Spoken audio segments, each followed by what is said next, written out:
Welcome, everyone. We're just going to give people a few more minutes to join.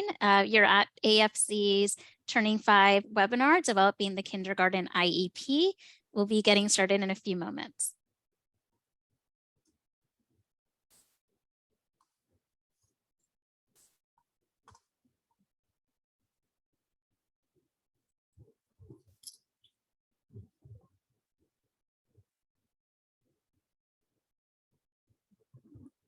So we give everyone a few more minutes, but we are going to launch a poll for now as people are coming in for you to answer.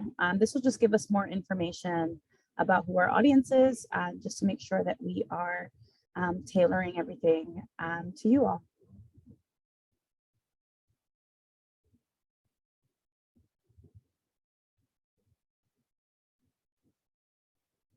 And also, just so you know, we are going to be recording this and we'll be sending both the recording and the slides to you after the webinar.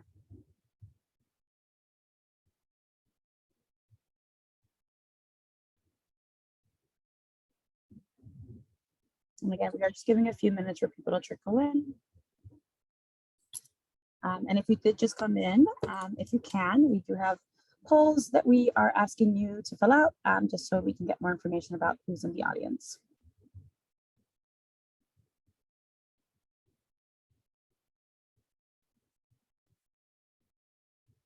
And thank you to those who have already answered.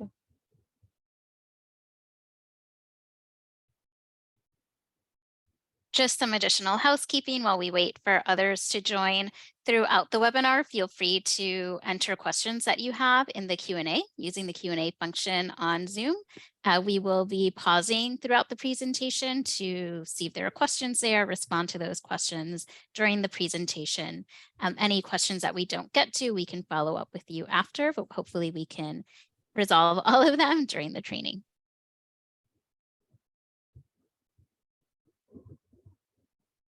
And again, just because someone I think just joined, just a reminder to fill out the poll while we wait for more people to come, and we should get started shortly.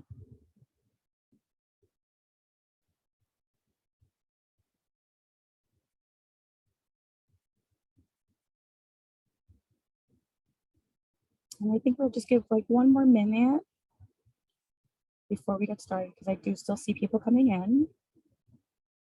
And welcome everyone who is here so far. This is the Turning 5 Developing the Kindergarten IEP. We are just giving everyone a few minutes to get in. And in the meantime, have launched some polls to get to know you guys all a little bit better.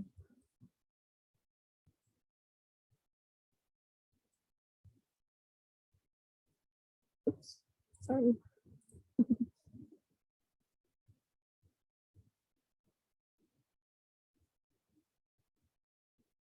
Okay. So I think most of us who are on have responded thus far. And it does seem like we have a mix of parents and professionals. No one from the Bronx, mainly from Brooklyn, Manhattan, and Queens. And other, I guess someone's maybe out of New York. I just want to let the person know that this will be very New York specific. But if perhaps maybe you are moving to New York or something. But yes, the vast majority of us are from New York, so that's good. And I think just because it is almost 4:05, I think we're going to get started. Like Betty mentioned, if you have any questions or anything comes up, just please make sure to use the chat function. One of us will be monitoring it at all times. And also there will be periods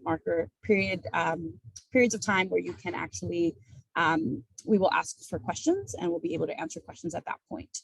And since it's time for us to get started, I would love to introduce myself. My name is Diana Imbert. I am a staff attorney here in the early childhood education at Advocates for Children, doing the webinar. And I will let Betty introduce herself as well. Hi, everyone. Thank you for joining. As Dana said, my name is Betty Baez-Mello. I'm the director of our Early Childhood Education Project at AFC. Today's webinar will focus on developing the kindergarten IEP for children born in 2018. We do have closed caption option. If you would like to enable those, you should be able to from your Zoom dashboard. And if you have any questions or need any support with that, please put it in the Q&A or the chat. Thank you. All right, so let's get started. All right. So as we mentioned, this is the developing the kindergarten IEP, and we'll talk a little bit more about the two processes. So this will focus on the transition to kindergarten. We want to make sure that all the parents and professionals that are here are in the right place.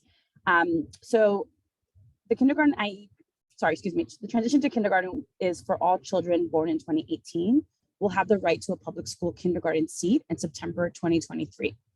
And there are actually two processes for families of children with disabilities. The first is the kindergarten IEP, which we titled the Turning 5 process.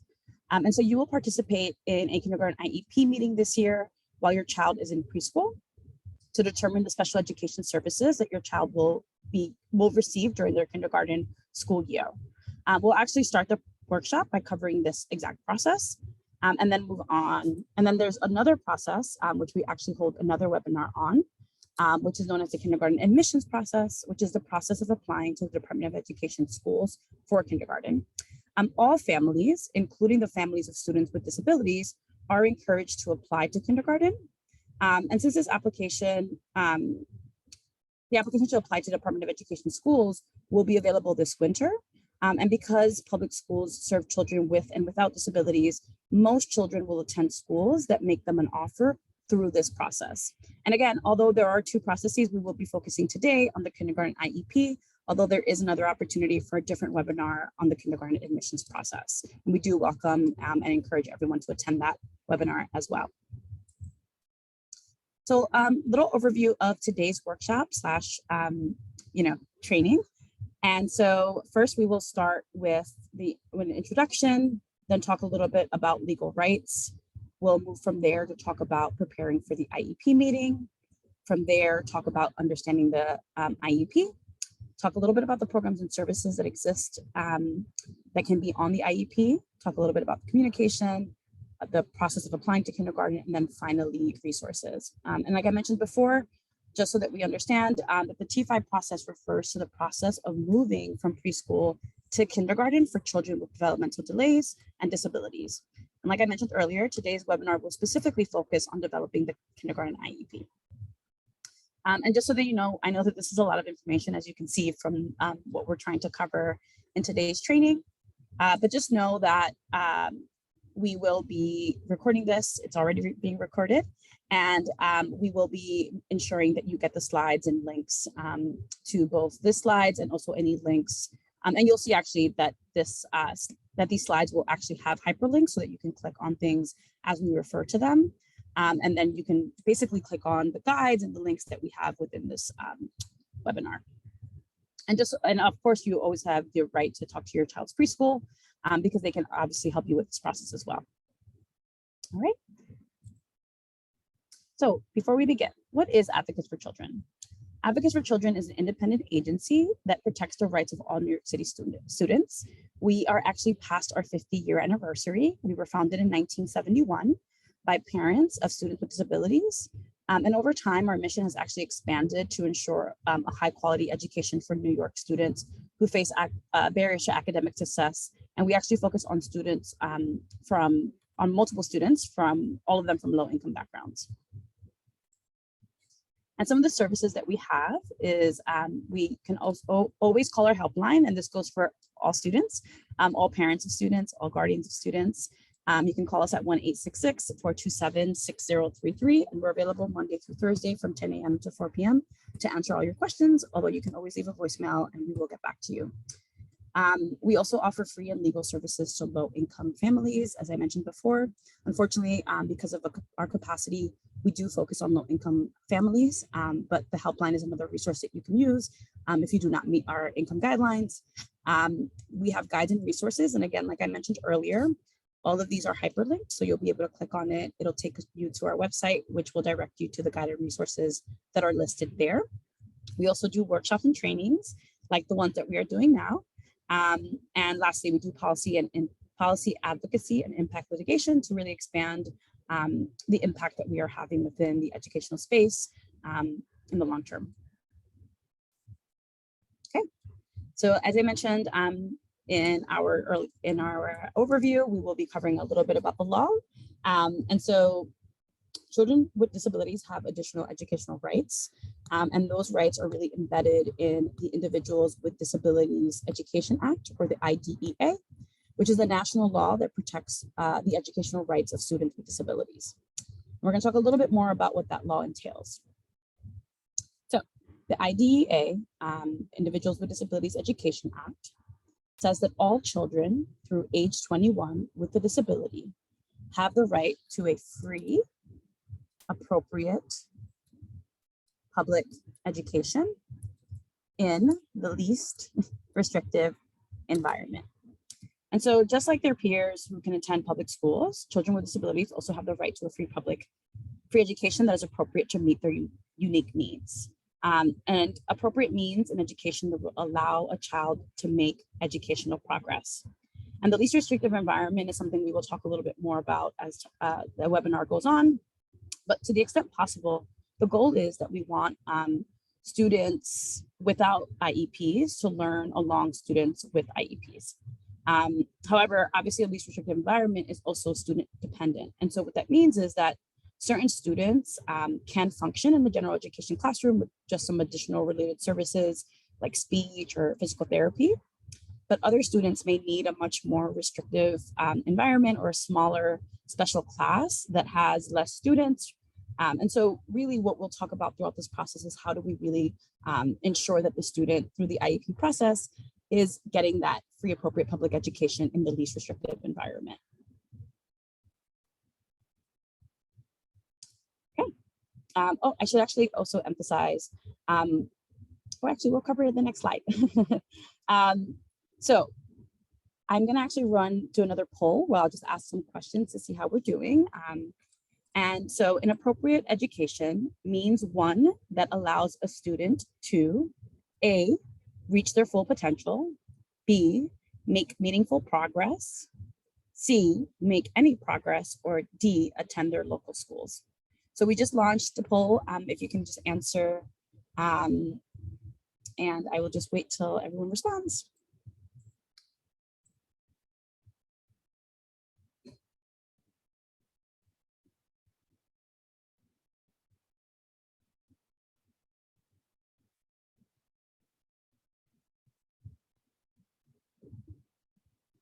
All right.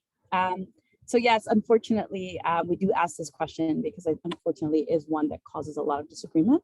Although we wish that appropriate meant for a child to reach their full potential, appropriate actually only means within the context of the law is what allows a student to make meaningful progress in school based on that child's individual needs and abilities, and not for them to necessarily reach their full potential or get the best education possible.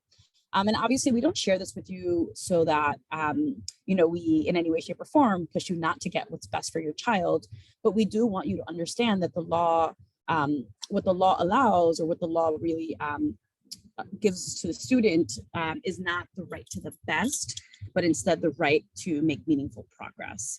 And also in IEP meetings, oftentimes there is reference to this. And so we just want you to know the law. All right, so thank you for participating. Okay, so obviously we've been throwing around the word IEP and want to talk a little bit about what an IEP is. So first and foremost, an IEP stands for an individualized education program. Like in the name, it is individualized, meaning that it is per student, right? No student has the exact same IEP as another student. It is legally binding, so it functions like a contract from a legal perspective, meaning that everything that is recommended for the child on the IEP must be given to that student. It is created at an IEP meeting, which we will talk a little bit about later on in the webinar.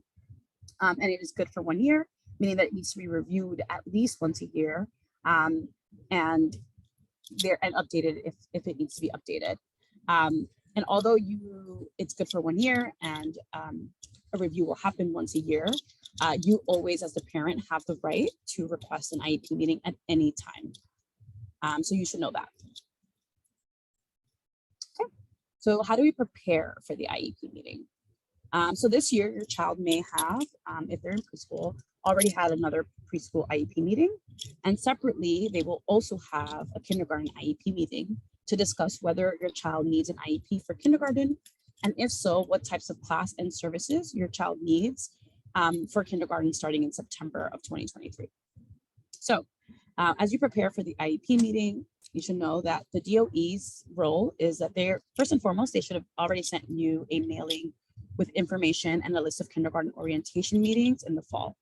If you did not get this mailing, you should work with the preschool staff, with your child's preschool staff to make sure that the CPSC has your correct address so you don't miss any future mailings, because there are a couple of mailings that will be coming. In December and January, the Department of Education will host online kindergarten orientation meetings for families of students with disabilities. So we'll share the dates on those a little bit later on towards the end of the presentation. Okay. Just some other things before I finish up. It's just the DOE will also send you a notice of referral, which is a blue letter. Many families will receive this letter starting in December. Each child transition is assigned to a DOE representative, usually a psychologist or a social worker that works at the school or at a CSE regional office. Most commonly, the representative is the psychologist at your zone school. And the notice of referral will inform you which school or CSE office will be responsible for working with your child to develop your child's kindergarten IEP. It will also include what evaluations the DOE expects to conduct. And the DOE representative assigned will review your child's preschool IEP and progress reports from preschool and decide whether or not to do classroom observations and any other assessments necessary to create the IEP. You will receive a notice of whether or not new assessments are needed. The Department of Education will conduct any new classroom observation and assessments.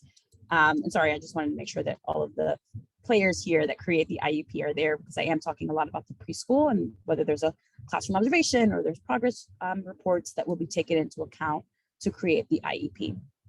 And then lastly, the DOE will schedule the IEP meetings between February and May. All right, so then, like I mentioned, there's also the role that the preschool plays. So the preschool really prepares the Turning 5 progress reports and submits it to the Department of Education. They assist the family in recommending parents and preschool teachers to discuss what would be a good fit for kindergarten for that child.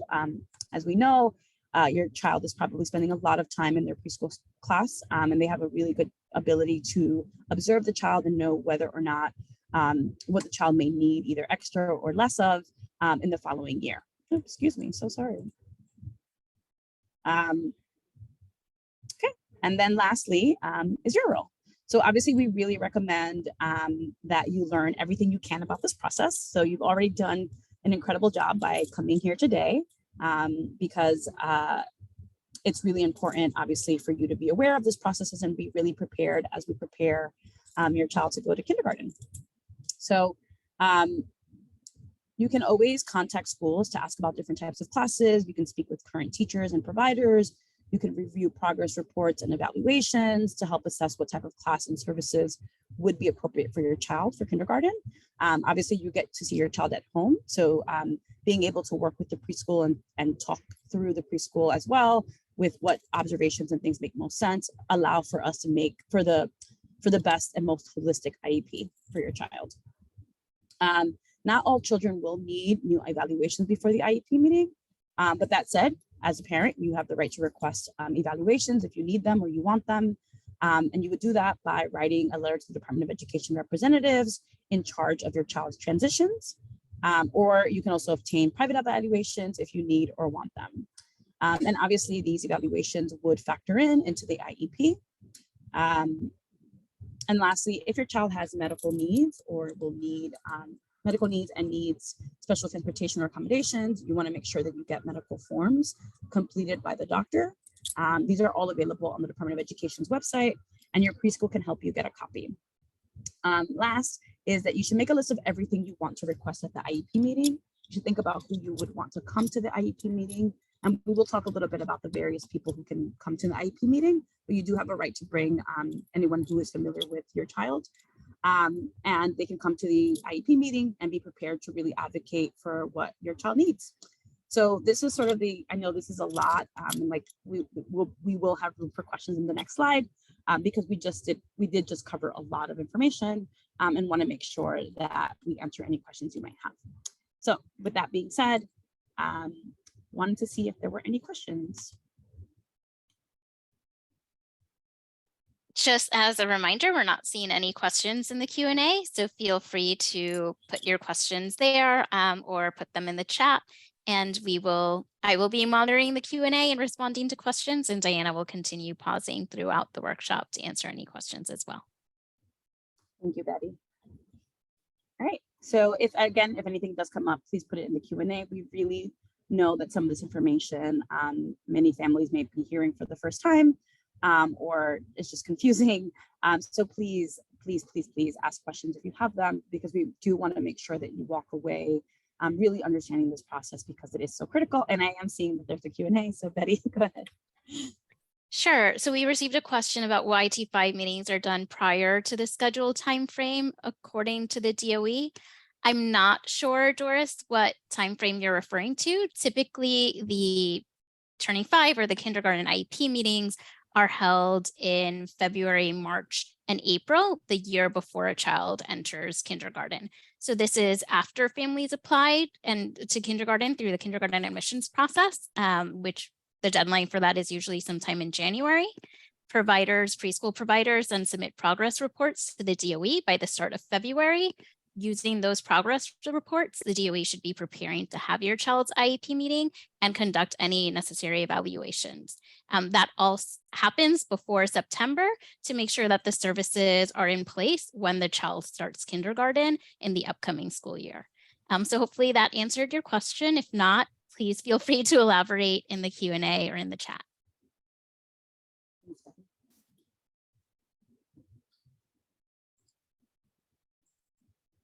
Okay, so obviously we have talked about sort of the process before the actual IEP meeting, and now I want to talk about the IEP meeting. So first and foremost, who is at the IEP meeting? So first, you, the parent, which, like I mentioned before, really critical for you to be part of this process, and even more critical to be at the IEP to ensure that your child and the things that you are seeing are really being represented at that meeting, to ensure that the child is getting the best recommendations possible. And then the special education teacher that your child had for preschool, the general education teacher, if the student is or may be in a general education class, right, whether that is the student currently is or will be in the future, we would want the general education teacher. The school psychologist, which is the individual that would explain the evaluations or the change in setting. The district representative, which knows the district services that they could recommend. And then, like I mentioned before, you as a parent have the right to, other persons, including interpreters, potentially your child's doctor. These individuals are not mandatory, but can attend at any time. So you as a parent can choose who you want to invite to this IEP meeting. And because you have a right to attend this IEP meeting, and really highly recommend that you attend the meeting, the Department of Education should give you 5 days notice in advance of when the meeting will be. And if you cannot attend the meeting, you have the right to reschedule, because again, your attendance is really critical in this process. Okay.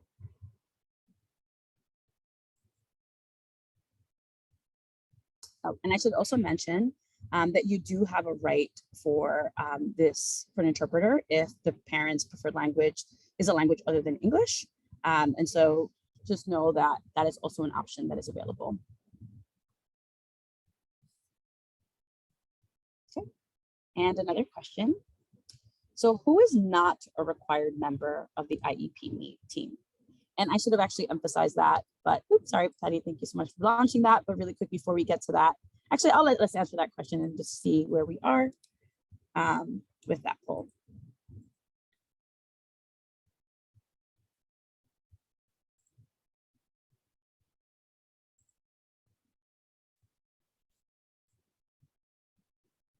Okay. It looks like we got it all right, so I didn't have to go back. But that is correct, yes. Your child's pediatrician is not required member of the IEP team. So all other members are required except for C, right? So the parent, the child special education teacher, and the DOE district representative are all required members at this meeting. But the child's pediatrician, like I mentioned before, is an option that the parent can decide to bring on board if they feel like the child doctor might be able to add some information. But you can also submit private evaluations and paperwork that are completed by your child's doctor so that they can be be included in the meeting. And of course, like I mentioned, you can also invite them to attend, but not required. Okay. So let's talk about some of the classifications of disabilities that exist. So the key difference between preschool special education and school age special education is that children get a specific classification of disability for the first time on their kindergarten IEP. So if your child is in preschool and had an IEP, more likely than, they were designated as a child with a preschooler with a disability, right? They were not given a specific classification. In kindergarten, they get a classification. And there are 13 possible classifications of disability under the law. So autism, deafness, deafblindness, emotional disability, hearing impairment, learning disability, intellectual disability, multiple disabilities, orthopedic impairment, other health impairment, speech or language impairment, traumatic brain injury, and visual impairment are the 13 classifications, right? So your child will have one of these 13. There's only one classification per child. And just so that we know, this is not like a classification that is made for eligibility determination. It does not drive services. So for example, a child can have a hearing impairment and still be receiving speech, or a classification of emotional disturbance and still be getting physical therapy. And so it's really just a disability, a classification that allows for determination, saying that they're eligible to receive services, not necessarily the marker of what services the child will get. And just children that are diagnosed with ADHD will commonly see classification of other health impairment on their IEPs. All right. So let's talk a little bit about the important sections that exist in an IEP. So as we talked about before, at the IEP meeting, the team will consider the results of evaluations, including any independent evaluations. And again, you should receive copies of these evaluations before the meeting so that you can look it over and really be prepared for the meeting. And you should ask your Department of Education rep for copies if you do not receive them before the meeting. And so these are the various sections, right? The present levels of performance. And the reason I talked about the evaluations is because they will go into the present levels of performance, which will consider the strengths and needs of the students and his or her present levels. Then there is the annual goals, which will essentially give the goals that the student needs to make that year, right? The goal, the hopes that the child will be at a certain place by the end of that IEP. It'll give the recommended program. It'll give the related services and supports. And then lastly, it will also include in it the parents' goals. Okay, and so some of the things that will happen sort of in this IEP meeting is that, like we talked about before, is that the recommended program, the program that the child will be recommended in, and some of the services and supports that the child will also be recommended for. All of these are created by, again, the conversation that happens between the various players in the child's life, and also the evaluations and any progress reports, classroom observations, and some of those observations that we talked about before. And so these are the important sections, and we'll talk a little bit more about these sections throughout the rest of the webinar. Okay. Sorry. So as I mentioned with the services, this ties back to the conversation we had around the law, right? So a child has a right to a free, appropriate public education in the least restrictive environment. And because of that, there is this continuum of services. And so wanted to go over the different program or class options that exist. So first, we will talk about the programs that are available in District 1 to 32 schools, which we are which we title non-specialized schools, or called neighborhood public schools. These are programs that are in theory available in all District 1 through 32 schools. So if your child IEP recommends one of these programs, your child will attend the school received through the kindergarten admissions process. Every District 1 through 32 school is expected to have these programs. And again, we'll talk a little bit more a little later on about what to do when that doesn't happen. And so then next, we have the general education with support and services, which is about 25 students with 1 teacher. After that, again, this is the least restrictive because these students would be as close to their typically developing peers. Then a little bit more restrictive is an integrated co-teaching class, which we call an ICT. And this is a classroom which includes both students with IEPs and students without IEPs who are taught together by a special education and general education teacher. So this may only be for certain subjects or part of the day, or it may be for the full day. This is a regular sized classroom as well, which can mean 25 students or even more for kindergarten. But again, there's a mix of students here that have IEPs and a mix of students without IEPs. Okay. And then now we'll talk a little bit about special classes in non-specialized schools, which again is slightly more restrictive than the ICT and even more restrictive than the general education with support and services. A special class means the student is in a self-contained classroom for at least some part of the school day. All of the students have IEPs and they are taught by a special education teacher. So unlike the ICT, there are no general education students here. Every single student has an IEP. These classes serve children whose needs cannot be met within the general education classroom, even with supplementary aids and services. Okay. And now we'll talk a little bit more about some more restrictive environments. So these programs are not available in non-specialized District 1 through 32 schools. Like I mentioned before, all of these programs are available in non-specialized District 1 through 32 schools, and the ones that we will talk about from here on out will not be. So District 75 is a separate school district that is intended for students who have severe needs that require more intensive support. And the ratios here often refer to students, right? So 12 students in a classroom, 1 teacher in a classroom, and this is a special education teacher. And then one will the extra additional number will refer to paraprofessionals that are there or aides. So in this setting, the special class and specialized schools, we have, there are various class sizes. So a 12 to 1-to-1 are for students with academic and or behavioral management, and or behavioral management needs who require additional adult supervision and support and specialized instruction than what is available in a neighborhood school. So as we mentioned, because of the smaller and smaller classrooms, there are various kind of numbers of students, right? So this one being a 12-person classroom with 12 students is a little bit less restrictive than a student in a 6 to 1-to-1, just so that we continue to understand how the spectrum is working. So a student in an 8 to 1-to-1 classroom are for students whose needs are severe and ongoing and who require constant intensive supervision and adult support, a significant amount of individual attention, intervention, and intensive behavioral management. So again, more restrictive than the 12 to 1-to-1 before then. A student in a 6 to 1-to-1 classroom is for students with very significant needs, including academic, social, and or interpersonal development, physical development, and management needs. So students may have challenging behaviors. These students may have severe difficulties with language and social skills. These students require very intensive supports and supervision, and they may need specialized behavior management and a program of speech language therapy, which may include augmentative communication. And while many children with autism participate in these classes, such classes are not appropriate for all children on the autism spectrum.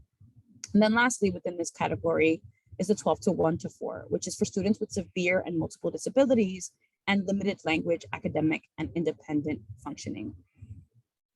Okay. And then we'll talk a little bit.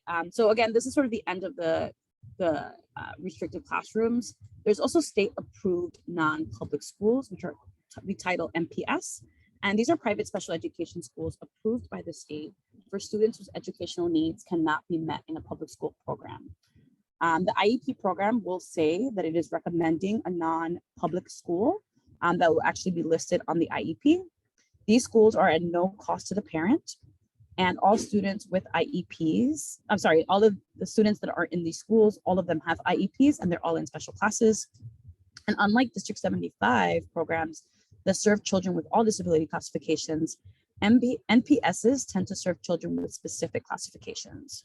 So in doing so, they really kind of develop an expertise for serving a certain need that a student may have. So for example, some of these schools only work with children who have a classification of autism or speech and language impairment. Others have expertise in working with children who are classified as emotionally disturbance, and may, for example, have behavioral specialists and psychiatrists on staff. Then there are also residential placements, and these are for students who require services on a 24-hour basis.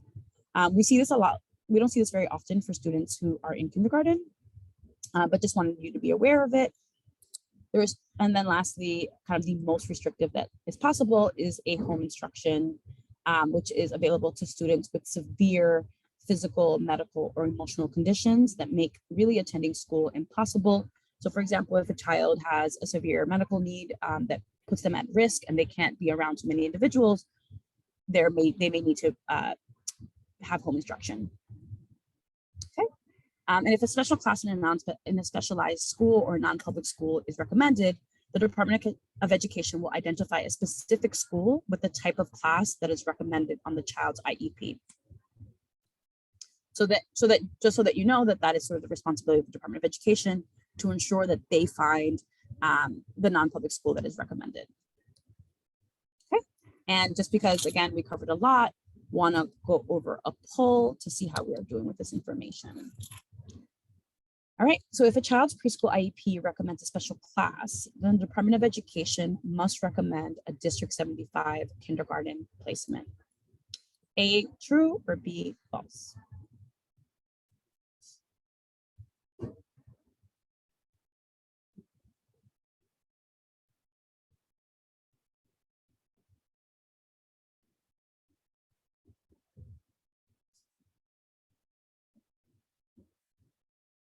All right, so it's kind of a mixed bag here, but the correct answer is false. There are no automatic recommendations. So a child who attended a preschool special class may be recommended for a variety of different programs for kindergarten, including a placement in a non-specialized school, District 75, or NPS. Like I mentioned before, it really does depend on the evaluations, the progress notes, how the child is doing, and all of that goes into really just determining the recommended program for the child.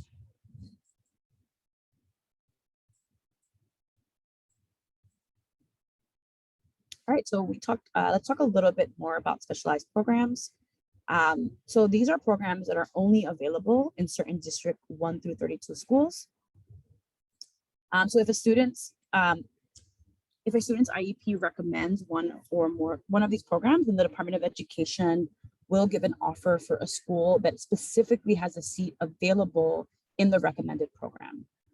So we'll talk a little bit about these programs, and we'll start with talking about a bilingual integrated co-teaching class or a special class. So a bilingual ICT and a bilingual special class can be recommended on the kindergarten IEP of any student for whom it's appropriate.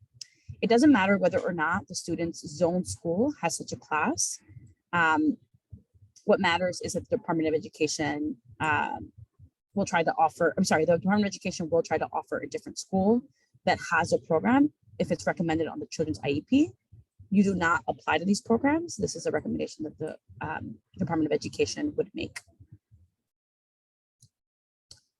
Then there is ASD Nest and Horizon. This is a special type of ICT class. All students with IEPs are students all the students that attend ASD Nest and Horizon are students that have a classification of autism on their IEP. The class is smaller than other ICT classes, and it's usually these programs are for very high functioning students with autism. So students at or above grade level, and it is very competitive. Horizon Also, again, only serve students who have a classification of autism on their IEP. And it's a small special class for these students. Generally, the ratio at Horizon is a ratio of 8 students to 1 special education teacher and 1 paraprofessional. It also is for high functioning children with autism. And compared to children in the ASD Nest program, students in Horizon may need additional help with academics and behavior. So Nest really focus on high functioning students with really good behavior. Horizon, high functioning students who may need more behavioral support. And the program is based on the principles of applied behavioral analysis. You apply to these programs. So if you have any questions about that, we are happy to answer questions on that. And then there's ACEs, which is a small specialized class, which has small specialized classes where all of the students in the class are classified as students with an intellectual disability. And then there's iRead. iRead is a kind of fairly new program that specializes in early literacy. It's for students who have a disability that affects their ability to read. It's an ICT with a general education teacher and a special education teacher. There's also a part-time teacher who is an expert in literacy who supports the teachers and works directly with students. The ASD, ACEs, and iRead programs have a specific referral process. So the parent or preschool or the Department of Education representative must complete a referral form, and then the Department of Education assesses whether or not the program would be appropriate for the child. These programs have limited seats, and the referral form / process is on the DOE's website, and the preschool can help with it. And again, if you have any questions about that specific, we can try our best to answer it as well. And children accepted into the ASD, Nest, Horizon, ACEs, and iRead will receive a separate purple acceptance letter in the spring. Okay, and just a few more. So AIMS is a special class program for children with autism. And unlike ASD programs, this program is located in some, but not all, District 75 schools. So as opposed to serving high functioning children, this program supports children with very intensive needs and significant delays. So there's 6 students, a special education teacher, a speech teacher, and a paraprofessional in every classroom. The program uses principles of applied behavioral analysis and verbal behavior. There is an application that you must submit to be considered. And then barrier-free and accessible schools is not actually a program, but we included here to highlight that not all schools are accessible schools. Not all buildings within the Department of Education can serve children who use a wheelchair or have other mobility, vision, or hearing needs that affect their ability to get around. I'm so sorry. And so what we really want you to know is just that you can actually go to My Schools and be able to tell, because they'll have this little symbol that you're seeing listed here that basically will let you know whether or not that school is a barrier-free and accessible school. And so if your child needs an accessible school, you should also raise that at the IEP meeting and in your kindergarten application to make sure that your child is being recommended to a school that they can attend. And I will once again just stop for questions. Please remember to put any questions that you have in the Q&A function. We had a follow-up question from one of the participants that I answered in writing. Hopefully everyone can see the response. Had just raised that there are families who have IEP meetings, sometimes in January or February, their kindergarten IEP meetings. Again, students this year who were born in 2018 may be having 2 IEP meetings. One will be a preschool IEP meeting and the other will be the kindergarten IEP meeting. It's very likely that any IEP meeting happening before February is the child's last preschool IEP meeting. The DOE should not be holding the kindergarten IEP meeting until all the progress reports are submitted and any evaluations are conducted that need to be for a child. So if there is an issue where you're working with a family and an IEP meeting is scheduled before then or before that timeline, I put in the Q&A, the inbox that you can contact at the DOE. It's turning5@schools.nyc.gov. We will include that email address later on in the presentation, so you'll also see it in the slides. But feel free to contact them on behalf of the family or give the family that contact info so that they can follow up if there is an IEP meeting taking place before it should. And then if there are no more questions, we'll follow up. And thank you to Diana for covering everything so far. I'll be taking the lead on the next few slides. If you can go to the next slide, since it looks like there's no more. So everything that Diana just covered in terms of the different classroom options, those are all program recommendations. Right now, we'll go over some of the supports and services.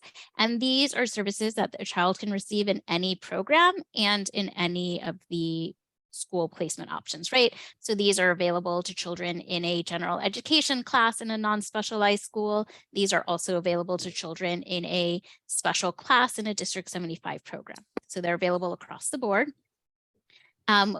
We'll flag some of these for you. Many you may be familiar with based on your child's preschool IEP.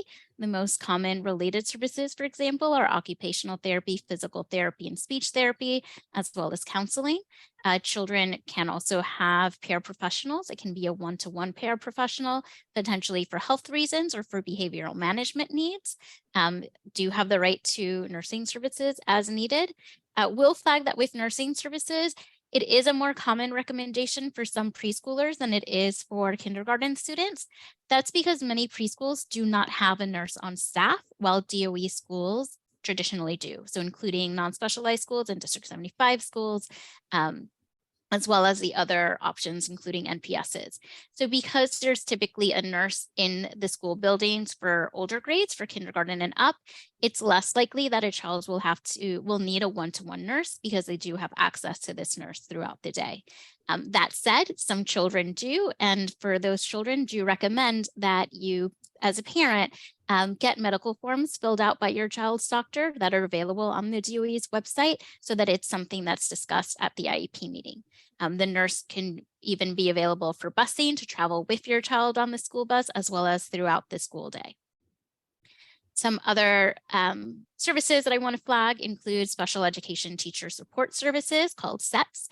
This is similar to a SEAT in preschool. It is a special education teacher who can work one-on-one with a child or with a small group of children for, an hour a day or several times a week or longer, and really provides just additional instructional support for that child. Assistive technology can assist a child. Assistive technology is usually a device or other type of tool that can enhance a child's performance or assist them, for example, with communication. It's very common that children may need an augmented communication device. This can be high tech, it can be low tech. The high tech form of it could be a tablet with a specialized program, and it may be images that a child can select in order to verbalize what they're seeking. And I say verbalize because the tablet may say the word for the child. A child may also just need a board with photos that sits on their desk that they can also point to signal what services or what support they need or what item they're looking for. So it really varies. It's based on the need of a child, and children who are recommended for assistive technology or may need AT should have an AT evaluation done beforehand. So again, this is just another area where you can flag it for your district representative if you believe your child may benefit from the use of an AT device. Specialized transportation is not automatic for kindergarten students the way it is automatic for preschool students who have an IEP recommending a special class or an integrated class. For kindergarten, specialized transportation depends on that child's individual needs, and it is something that should be discussed at the IEP meeting, whether the child would be able to take yellow bus service or other forms of transportation on their own, or even with a parent, as all kindergarten students may need. Okay. I was going to flag quickly behavior intervention plan because it is a little bit less used in the preschool setting, but a behavior intervention plan goes along with a functional behavioral assessment. These are for children who are experiencing challenging behaviors. The FBA is an evaluation, a special evaluation that's done to identify what those behaviors are and what's causing the behaviors. It's an evaluation that's done throughout several days at different times of a day, where somebody is observing the child in the classroom to identify those needs. The behavior intervention plan takes what's learned from the FBA and creates a plan for how the classroom is going to target that child's needs. So for example, if an FBA shows that a child's negative behavior is that they're biting, and the time that they're always biting is before circle time, that could signal that either that transition or circle time itself is something that's triggering for the child. So the behavior intervention plan can include strategies to help that child transition, either reminders or prompts that it's about to be reading time. Could include the option for a child to not participate in reading time, or delayed start to reading time, or specialized seating during reading time, etc. Parents are members of the BIP group that develops that plan, so you would have a right to participate in that development. Okay, moving on to the next slide. It's really critical for the DOE to be able to contact you this year. So we wanted to give a summary of some of those important mailings that you will receive. Right now, you should have already received a welcome packet. So if you are the parent of a preschool child with a disability, so a child who already has a preschool IEP, you should have received a welcome packet this fall. It's on yellow paper. Among the many documents included would have been a DOE flyer, just letting you know about their upcoming trainings on the transition to kindergarten, but as well as an overview of the process and what you can expect this year. One of the more critical documents that you will receive is a notice of referral, and this should be printed on blue paper. Typically, the DOE starts sending these out in December or later. This is the notice that's going to tell you who the DOE representative is, who's in charge of your child's transition to kindergarten.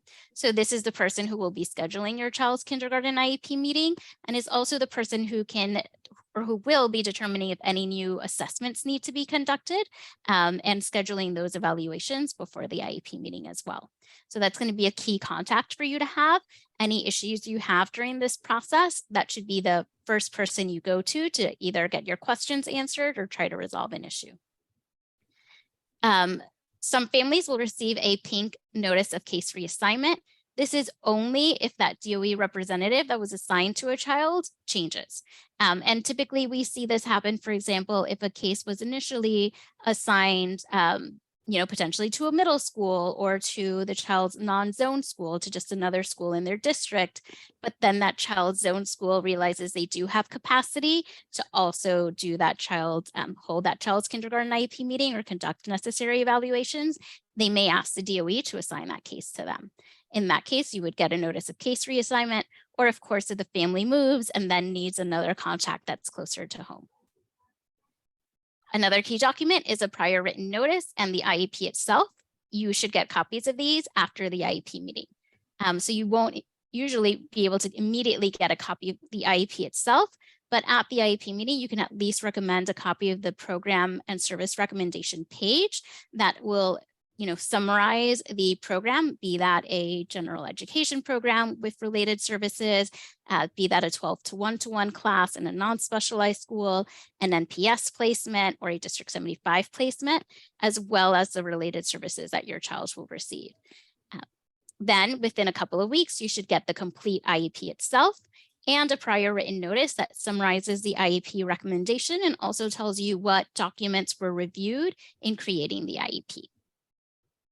For all families who have preschool students with disabilities who are already receiving preschool special education services, you should get a school location letter by June 15th that will, again, summarize the program recommended at your child's IEP meeting and their related services.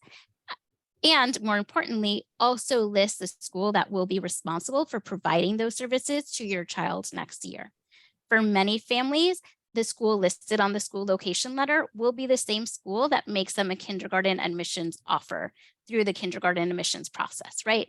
And that process will be underway shortly. You'll apply to schools, you will get acceptances to schools. The green school location letter for most families will list the school that accepted you. The exceptions are families who, or children who are recommended for District 75 programs, who are recommended for an NPS. The green school location letter will list a letter that has been identified by the DOE that can implement the IEP. And for children who are admitted to one of the specialized programs like ASC Nest, Horizon, ACES, or iRead, they will get an additional letter usually in the spring or late in June, which is a specialized program acceptance letter. Only families who are accepted into these programs will get this additional letter. It is an alternative option for your child to attend. So you at that point can choose to have your child attend the specialized program or have your child attend the program that was recommended, or have your child attend the program that was in the initial green school location letter. Again, very important for you to monitor your mail so that you're aware of all of these processes. These are samples of the prior written notice and school location letters. As you can see, they're very similar to each other except for the color. And again, just a reminder, nothing in these documents should be a surprise to you.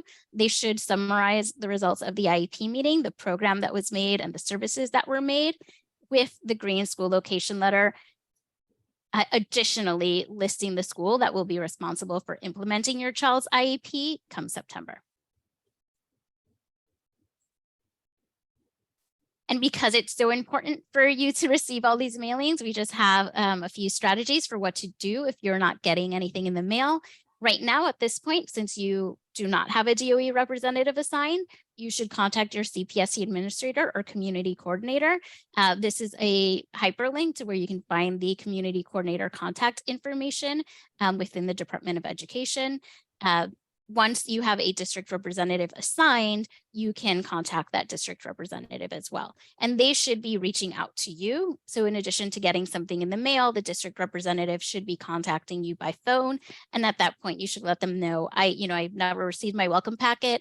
I didn't receive anything in writing with your information either. Can you please make sure you have my right address so that I get all future notifications? Since the pandemic, the DOE has also increased the use of email. If you would like to get documents by email, you usually have to give the DOE consent or request to it by email. So we recommend that you share your email address and let them know that you are agreeing to receive documents by email. You can create a New York City Schools account. The DOE will send you a code throughout this year that you can use to create that account and be able to access some documents through New York City Schools. You can also just contact your DOE representative and let them know you prefer to have notifications sent by email and have them set that up for you. Focusing again on the importance of communication, you have a right to language access, so translation and interpretation of documents and meetings in your language. The most common languages where the DOE usually has templates and translations available on their website are Arabic, Bengali, Chinese, French, Haitian Creole, Korean, Russian, Spanish, and Urdu. But you have a right to translation and interpretation regardless of the language you speak, including if it's not one of these top languages. When we say translation, we're really focusing on written documents. So it includes letters, forms, meeting notices, and special education documents like the IEP, like the prior written notice, like the notice of referral and other key documents that the DOE will be sending you throughout this school year. Interpretation is about spoken word. So it includes interpretation for parent-teacher conferences, parent association meetings, suspension meetings that hopefully will not be attending or not anytime soon, meetings with school staff, and special education meetings. So the IEP meeting is a key example of when you have a right to interpretation. You should request and make sure that your DOE representative knows that you speak a language other than English, or someone at the IEP meeting who will be participating speaks a language other than English, so that they can have an interpreter present and so they're communicating with you in your preferred language. If the DOE is failing to provide translation or interpretation services, you can contact the DOE at their complaint line, which is 718-935-2013, or send them an email at hello@schools.nyc.gov. We'll pause for questions. I don't see anything currently in the Q&A, but please, as a reminder, keep submitting your questions if you have any. And if not, or while you do that, we'll move on. So we just went through the process of developing the kindergarten IEP. Another key critical component that will happen this school year is the kindergarten admissions process. And although we won't go over it in detail today, do want to flag some key deadlines about it for you. So please answer this poll. You should apply to schools after the DOE holds your child's kindergarten IEP meeting. True or false?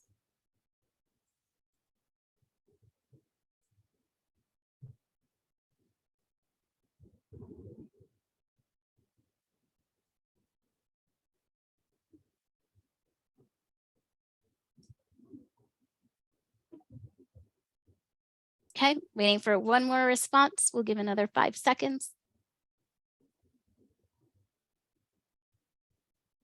Okay, someone's choosing not to participate. That's fine. Many of you got this correct. The answer is false. You should not wait until the DOE holds your child's kindergarten IEP meeting to apply to kindergarten. The DOE's kindergarten IEP, kindergarten admissions process typically takes place in December and January, meaning that applications are due at the end of January, which is before the timeline for holding a child's kindergarten IEP meeting. And this is kind of where those two processes come together and why I'm flagging it for you. We do recommend that all families, including families of children with disabilities, participate in the admissions process at the appropriate time, right? So during the December and January window, application window. Otherwise, you won't have an opportunity to express your preference in which DOE non-specialized school your child can attend if that's what's recommended on their IEP. And we understand that there's some concern and hesitation with how do I apply to schools when I don't know what my child's IEP recommends. And again, part of this comes back to all DOE District 1 through 32 non-specialized schools, which are those initial programs that Diana went over, should have general education with supports and services like SETs and related services, should have an integrated class, and should have a 12 to 1-to-1 special class. Because they're available according to the DOE in all those settings, they can serve all children with those IEP recommendations. If your child needs a more restrictive setting, like a District 75 program, like an NPS, and that's recommended at their IEP meeting, then the DOE is responsible for identifying a program or a school that has one of those programs for your child. Your child would not be participating or would not be attending a non-specialized school. It's complicated. It's a lot to process, but that's why we're sharing it now, and do recommend that you attend our kindergarten admissions training so that you kind of get this overview as well. The timeline for applying to kindergarten is from December to January 2023. The DOE has not released these dates yet. Do recommend that you monitor the DOE's website for any updates, but typically it is mid-December through the end of January. Once the application is open, you do have the option of applying online at myschools.nyc. You can create a My Schools account right now. Families of children entering kindergarten don't need any specialized code in order to create an account. You can create an account now and start viewing different school options, learning about schools in your area, finding your zone school, and general information about all schools. It's like the DOE's online directory. Families can also apply by calling the DOE's Office of Student Enrollment at 718-935-2009. The line is open Mondays through Fridays from 8 a.m. to 6 p.m. And finally, there's the option of contacting a family welcome center to go in person to work with a DOE representative to get assistance applying. And again, these are hyperlinks to those sites. You can, talking about interpretation and translation, you can apply in your preferred language. So on My Schools, the application is available in those top 9 languages. At a family welcome center and through the phone, the DOE has access to over 200 languages for translation, for interpretation services. Once you get that green school location letter, just a reminder of how it all comes together. Once you get that green school location letter in June, make sure that you check the letter, find the school, give that school a call to make sure that they'll be able to implement your child's IEP services. So particularly for families whose IEPs recommend a special class in a non-specialized school, so a 12 to 1-to-1 or 12 to 1, in a DOE District 1 through 32 non-specialized school or in your community school, call the school that's on that green school location letter. It should be the same school that made your child an offer through the kindergarten admissions process, and ask to confirm that they have a 12 to 1-to-1 or a special class. Because while the DOE says all schools will and should, in practice, unfortunately, they don't all have that special class placement. So if that happens to you, if the school that's on your child's school location letter does not have the program that your child needs, if you contact the school, you can work through and see if there are any accommodations that would make that school work for your child. Would the ICT placement with additional supports and services be a good option, for example, or to request another placement that does have a 12 to 1-to-1? Or, and then, sorry, a third option, if there are other families in your situation, it could be having that school open a 12 to 1-to-1 or a special class in the upcoming year, even if they didn't have one the previous year or didn't anticipate opening one. So just double check that that school can implement your child's IEP. If you have any issues along the way, we recommend that you start by contacting your child's DOE representative. Again, that's your first point of contact. They're listed on that blue notice of referral. See if they can resolve any issues either with your child's IEP or placement.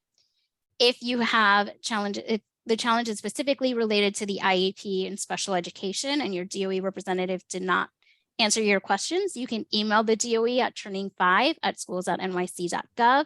Feel free to copy us, Advocates for Children, so we can monitor concerns, see if there are any trends, and also check on the DOE's response. Or you can call the DOE Special Education Office at 718-935-2007. If the issue is with the kindergarten admissions process with applying to schools or the school that made you an offer, contact the DOE Office of Student Enrollment at esenrollment@schools.nyc.gov or by calling 718-935-2009. If these methods don't help resolve the issue, you also have a right to request mediation, file an impartial hearing, or file a formal complaint. These are more, especially the impartial hearing, are kind of more legal proceedings. So do recommend that you seek the advice of an attorney, and feel free to contact our helpline. Their contact information will be at the end of the presentation to get more support with all of these processes. Some additional resources. For special education in particular, we have Advocates for Children's Turning 5 guide. Currently on our website, we have the guide for children born in 2017. The updates for the children born in 2018 should be available in the next week or so. So please keep monitoring our site for those. And there are also DOE resources, including a transition website, a kindergarten orientation guide that you can request through PDF, or visit a Family Welcome Center or CSE office to get a hard copy. There's information on the DOE's website specifically on District 75 programs and specialized programs. These are hyperlinked. So for specialized programs, you can click here to get that application for the ASD NEST, Horizon, ACES program, iRead, and others. The DOE is hosting similar workshops to this, similar trainings to this. You can view one of the live sessions by signing up. The next session that the DOE will be offering is on December 6th, 2022, or you can watch one of the pre-recorded sessions that are always on the DOE website. The pre-recorded sessions also have options for translations of the closed captioning. Just additional application resources if you're going through the application process, and we recommend that you do. We have an updated kindergarten admissions guide for children born in 2018 and applying to kindergarten this December and January. The DOE also has an admissions guide. The DOE's guide spans all school years, so it does have some less targeted information on kindergarten, but is a helpful resource. Unfortunately, the guide does not have application deadline dates. As I said, the DOE has not released those dates yet, but we do expect that they will be sharing those soon. Once the admissions process is open, check out myschools.nyc, where you can complete the online application and view the directory of schools. And that concludes our presentation. So please call us if you have any questions. I'll give another moment to check the Q&A. We'll also be launching the last poll asking you for feedback on this training. So please answer, let us know how we did. Let us know if you have any recommendations for how we can improve the training. And again, you will be receiving a copy of these slides. You will be receiving a link to the video, as well as a bunch of informational materials, because we did cover a lot during this presentation, and it could be kind of daunting to take it all in. But hopefully you learned something new, and feel free to revisit the training if you have any questions, or again, contact us at our helpline or by email.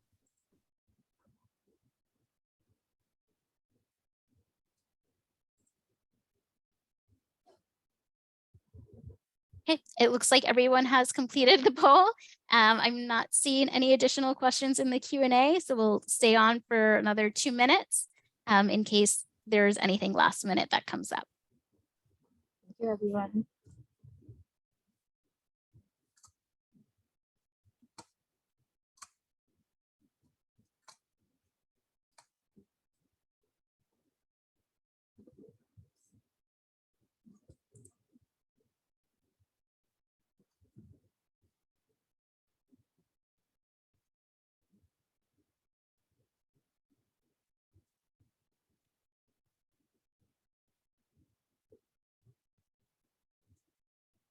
All right, well, good luck again to everyone with this process, with applying to kindergarten and developing the kindergarten IEP. Just remember that you've done this before when your child is entering preschool. You've participated, hopefully, in preschool IEP meetings.